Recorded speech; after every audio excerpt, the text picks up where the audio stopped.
ফ্রিজে কাতল মাছ ছিল, কাতল মাছ বের করছি। আজকে কাতল মাছের কালিয়া বানাই দিব ভাবছি। কাতল মাছের কালিয়া রান্না করব। বের করছি, এখন সব ভিজাই রাখবো, ভালো করে ধুয়ে তারপরে রান্না করব, আপনাদের সঙ্গে শেয়ার করব ইনশাল্লাহ।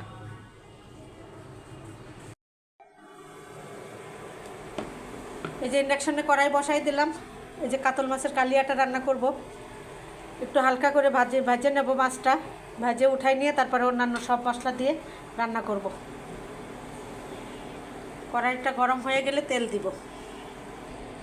তেলটা গরম হয়ে গেছে, এখন দিয়ে দেব মাছ। বেশি কড়া ভাজি করব না, হালকা ভাজে নেব একটু।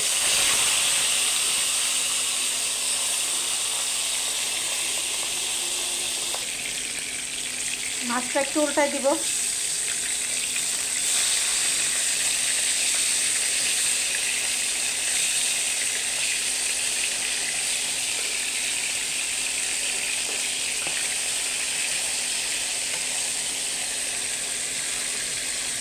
উল্টাই দিলাম, ওই পাশ হয়ে গেলে নামাই নেব।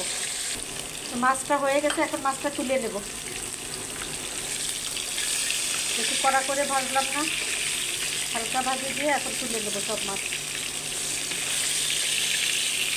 আমি যে এই তেলেই মাছ ভাজি উঠাই নিলাম।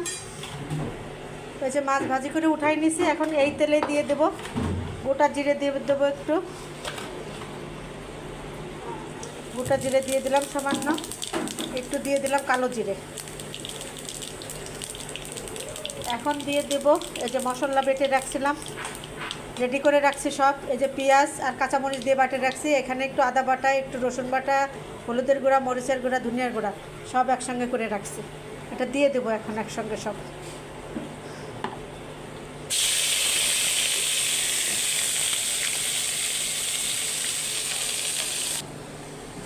এই যে সব মশলা একসঙ্গে দিয়ে দিলাম। এখন সামান্য একটু পানি দিয়ে কষাই নেব ভালো করে।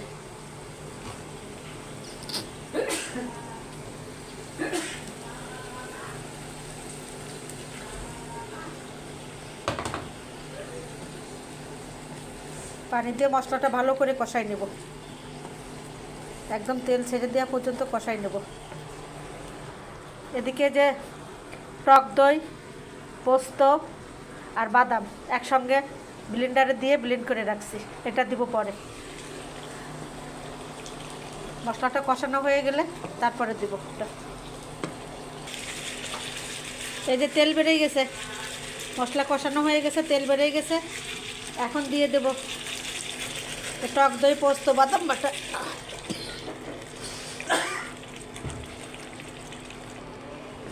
দিয়ে দিলাম টক দই, বাদাম আর পোস্ত বাটা একসঙ্গে করে ব্লেন্ড করে রাখছিলাম, দিয়ে দিলাম। এখন দিয়ে দেবো কয়েকটা কাটা গোটা কাঁচামরিচ,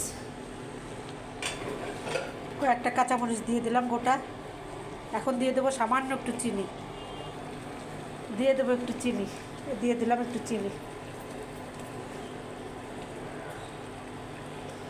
এখন মাছটা দিয়ে দিব।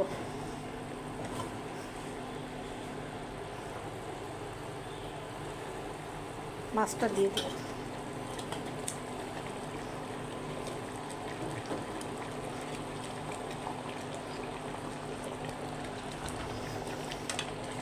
মাছটা দিয়ে দিলাম। এখন একদম তেল বেরোনো পর্যন্ত জ্বালায় নেব, একদম পানি শুকাই যাবে, তেল বেরিয়ে যাবে। তারপরে জিরার গুঁড়ো দিয়ে নামাই দেবো ইনশাল্লাহ, ধনেপাতা দিয়ে নামাই দেবো। এই যে এখন দিয়ে দেবো একটু জিরের গুঁড়া, জিরে ভাজে রাখছিলাম, সে ভাজা জিরের গুঁড়া সেটাই দিব উপর দিয়ে। 2-1 মিনিট রেখে তারপরে ধনেপাতা উপর দিয়ে নামাই দেবো।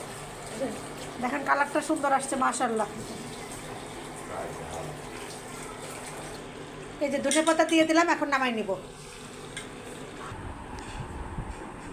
এই যে আমার কাতল মাছের কালিয়া রান্না হয়ে গেল, বাটিতে বেড়ে নিছি। এই যে টেবিলে নিয়ে আসলাম, কালারটা সুন্দর আসছে, টেস্টও মনে হয় সুন্দর হবে ইনশাল্লাহ।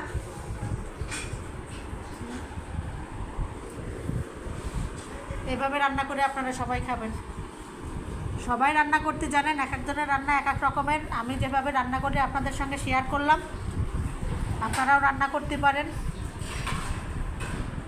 এই আমার রান্নাটা আপনাদের সঙ্গে শেয়ার করলাম।